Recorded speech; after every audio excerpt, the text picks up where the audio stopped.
कितना ऊंचे कुल में है, ये सब बातें एक तरफ, पर सबसे पहले ये देखना चाहिए जिस बालक के संग हम अपनी पुत्री का संबंध जोड़ने जा रहे हैं वो हमारे पुत्री के योग्य है कि नहीं।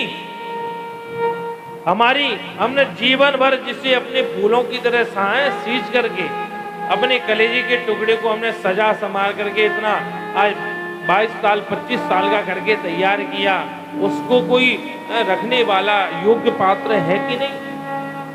किसी शराबी कबाड़ी गजलसी भंगेलसी को पकड़ा दिया, जीवन भर रोएगी, जीवन भर रोएगी।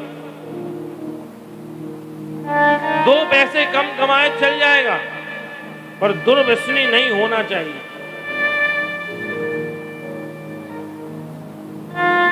उसके अंदर कोई भी व्यसन ना हो, वो कर्मठ हो, वो इंद्रिय जीत हो, वो संतोषी हो। महाराज मनु अपनी पुत्री का विवाह एक ऋषि से जानते थे। करदम जी का मतलब क्या? करदम का मतलब जिसने अपनी इंद्रियों का दमन कर रखा है, जिसको कोई इच्छा नहीं है,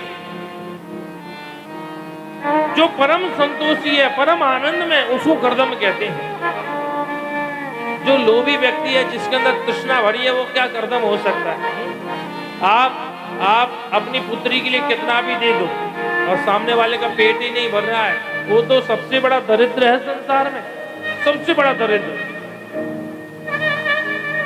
अरे भैया ज्यादा क्या दे सकता है? कभी माँ के रूप में, कभी भाभी के रूप में, कभी चाची के रूप में, कभी कितने रूप धारण करती है, कितनों को खुश करती है बेचारी ये कन्या। कभी जीवन में अगर इतने काम करने के लिए जितना घर में एक पत्नी करती है, अगर 5 नौकर रखे जाएं वो भी नहीं करेंगे।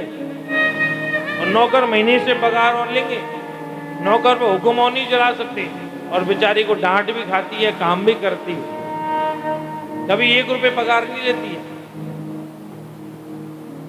बर कितना संस्कारी हो, कितना बढ़िया बर हो, ये देखना चाहिए। जो हमारी बेटी की इज्जत करे, हमारी बेटी की लाज रखे। करदम जी महाराज के पास ले गए। करदम जी महाराज ने कहा इसकी परीक्षा लूंगा, मेरी योग्य है कि नहीं। एक बार एक व्यक्ति कबीरदास जी के पास पहुंचा, बाबा मैं शादी करूं कि ना करूं? ध्यान से सुनिएगा, जिसकी शादी नहीं हुई है वो जरूर सुनिएगा, है ना। हाँ, कबीरदास जी ने कहा अभी बताते हैं।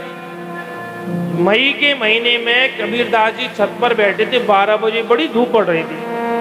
कबीरदास जी ने अपनी पत्नी से कहा देवी सुनती हो, एक दीपक जला के लेके आओ। पत्नी दीपक जला के ले गई, छत पर लेके पहुंची। 1 घंटा 2 घंटा खड़ी रही। कबीरदास जी ने कहा जाओ चली जाओ नीचे।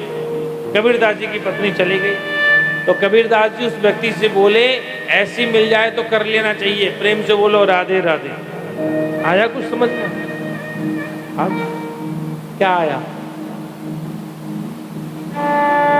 बोले अगर कोई हरियाणा की होती तो नीचे से कहती क्या दिन के 12 बज रहे हैं, सूरज चांद पे इतनी गर्मी पड़ रही है, और दीपक मंगा रहा है, तो ये दिख नहीं रहा तेरी फूट गई है क्या?